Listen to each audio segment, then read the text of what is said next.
Welcome back mga kalapatids. Paronto tayo ng mga ibon natin. Ang weather medyo maulan. Ayan na nga sila mga kalapatids. Ilang araw din tayo hindi nagparondo dahil nga sa bagyo na Karina. Itong isang ibon natin hiniwalay ko, lugon pa. Pakulan natin mga kalapatids. Bali ang pinaronda ko 6 na sila. Kailangan kasi magparondo tayo, lalo yung dalawang ibon natin kasali sa training. Bukas may loading na naman sila mga kalapatids. At saka kailangan masanay din sila sa ulan at araw kasi nga ang panahon pa iba-iba mga kalapatids. Dito lang naman yung mga alaga natin, paikot-ikot lang. Ganado silang rumonda ngayon mga kalapatids. Ilang araw hindi napakawalan. Shoutout sa mga sumusuporta kay Arcelot mga kalapatids. Maraming salamat sa suporta nyo. Enjoy lang tayo sa pag-ibon. Yung mga nasalanta ng bagyong Karina, sana makabangon kayo. Ganun talaga ang panahon mga kalapatids.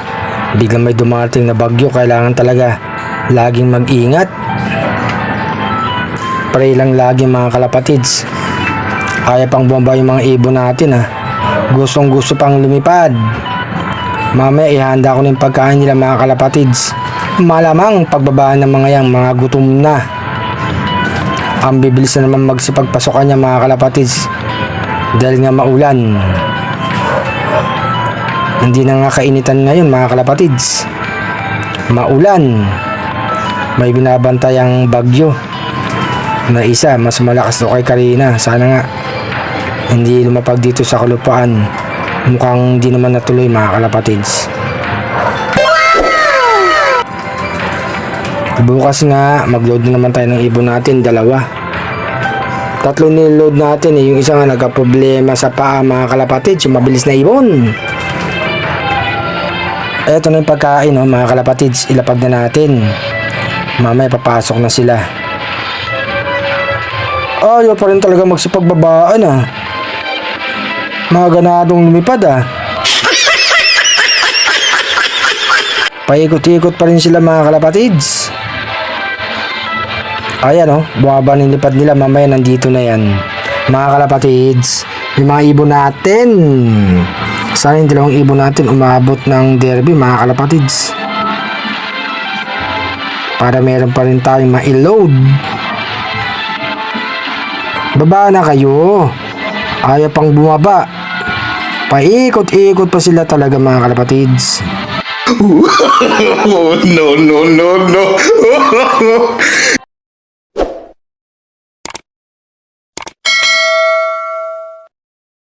Andito na mga ibon natin, mabilis pumasok yan. Tanggalin ko yung pitchel. Tumalon na yung 2 mga kalapatids. Etong isang ibon papasok na yan. Andiyan na yung pagkain nga at saka inumin. Ayun, yung isa si RC Stichelbout, papasok na yan mga kalapatids. Talon na. Tumalon na mga kalapatids. Isang ibon pa, nandito yung YB natin, nalugon. No. Papasok na rin yan mga kalapatids. Tumalong ka na. Ayun, tumalon na mga kalapatids. 5 ibon nasa loob.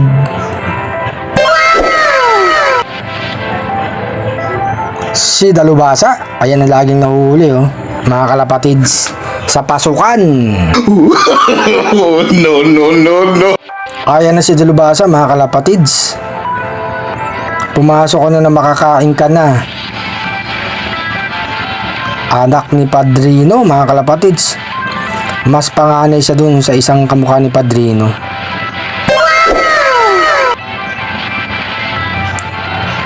Papasok na yan mga kalapatids. Huwag ka nang bumaba. Gusto nito lapitan ko pa para pumasok mga kalapatids. Ikaw na lang ang hindi kumakain. Tumalong ka na. Hop. Isa pa, Dalubasa. Talon. Hop. Isa pa uli. Hop. Papasok din yan mga kalapatids. Ayan, isa pa. Talon na. Talon, tumalon na mga kalapatids. Kompleto ng mga ibon natin. Maulang pakawala. Kita nyo yung pagkain nila mga kalapatids. Konti na lang. Eto nga si Orslop mga kalapatids. Magandang araw. Kagigising nga lang natin. Sabay nagparonda tayo.